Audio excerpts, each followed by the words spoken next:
Just to recap from what happened yesterday, at approximately 7:38, the Pelham Police and the Pelham Fire Department responded to a house at 40 Dodge Road regarding a fireworks explosion that injured some people. We're still in the midst of a very thorough investigation. What I can tell you is that there were now 11 people injured so far. Initially we had reported 8. There were 2 individuals that came into the police station last night and reported that they too had been injured, and they were also able to give us a statement of what they saw.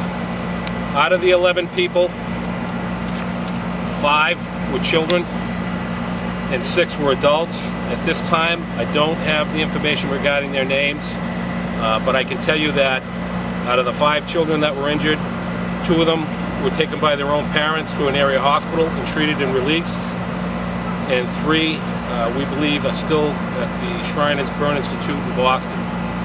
Out of the adults that were injured, all have been released with the exception of 2. 2 are still hospitalized and being treated. This is a tragedy that most likely could have been prevented had some caution been taken. As I had said last night, I'm not a fan of fireworks. This is a perfect example. What can go wrong? Well-meaning people trying to have fun, and an accident happened and caused a great deal of injuries to children and adults. First units arrived on scene within 3 to 4 minutes. Many of our firefighters were already at apparatus because we had obviously a large function that was going on downtown.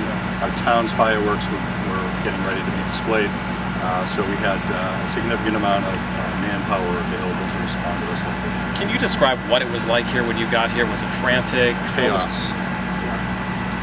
There was a large party that was going on. The street was lined with cars. There were a large amount of people around the house and throughout the residence. So it was very chaotic when we got here. Obviously we had to deal with a fire situation, and we had to deal with a mass casualty situation. It's not frequent that you have 2 of those things put together. So our resources were very stretched. Thankfully our neighbors were able to send fire apparatus and emergency medical services along with helicopters from Boston. I do not condone the use by untrained people of these types of fireworks. If you look at the history with the shows that are regulated around the state, with the shooters, the professional shooters, we didn't have any injuries. But yet last night we had this incident, we had another incident where a person received an eye injury, we had another incident where 3 were injured down in Rye, New Hampshire. So when you have pyrotechnics, they're explosive devices in the hands of untrained people, they have the opportunity to be misused and not to be used safely. And I can't stress enough that there needs to be something done in order to try and control it so that people that do use them are educated.